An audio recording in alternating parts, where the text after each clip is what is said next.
Magandang araw mga kabat expert. May 2SM Ultra Plus tayo dito. Ang tanong, 12.51 volts, okay pa ba ito o palitin na? Marami kasi nagbibase lang sa voltage, pero tama ba yun? Testingin natin gamit ang Lancol Battery Analyzer para malaman ang totoong kondisyon. Ito po ang ating gagamitin, battery analyzer na Lancol po ito. Ayan. So kakabit natin sa positive. Ayan. At sa negative. Ayan po. So ayan po ang kanyang voltahe, 12.52 volts. So ngayon titingnan natin ang kanyang tinatawag na CCA, SOH at SOC. So tap lang natin ang OK. Battery test, regular flooded, CCA, tap ulit. So nakasit agad siya sa 250 ampere. So pwede nyo i-adjust yan pababa kung gusto nyo magbawas. Ayan. Pataas naman pagka magdagdag kayo. So isit natin siya sa 250 ampere kasi ang battery nito ay 2SM po. Ito ay 2SM Ultra Plus car battery. So kailangan sisit natin na sa rating sa tester na 250. Ayan. So kapag ka nasit na dyan, itap nyo itong OK. So ayan, testing natin. Tika na mabuti, huwag kukurap. Boom! Pansinin natin mga boss, mga ma'am sir, mga kabat expert, replace po ang nakalagay dito. Ibig sabihin sira na po ang ating battery. Meron siyang 185 CCE. Ibig sabihin ng CCE cold cranking amps. Meron din siyang 12.51 volts. Meron siyang SOH na 54% na lang. Meron siyang SOC na 85%.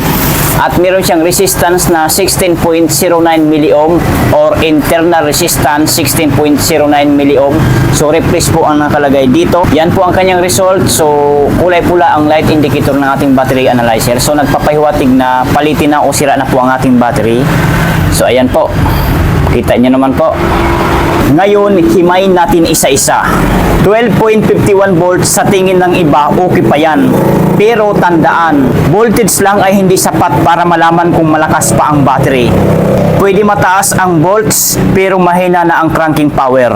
Nakasit po ito sa 250 ampere, pero actual reading niya ay 185 CCA na lang.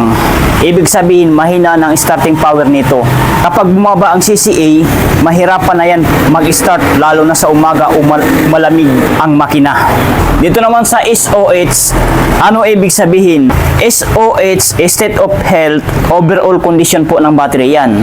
Kapag 50% na lang, katulad nito 54% na lang, malaki na ang bawas sa life niya.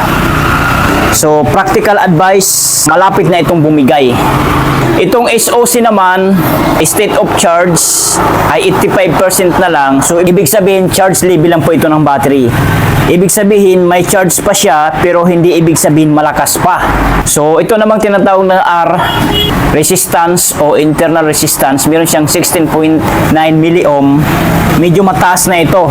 Habang tumataas ang resistance, lalo humihina ang performance ng battery. So ayan po.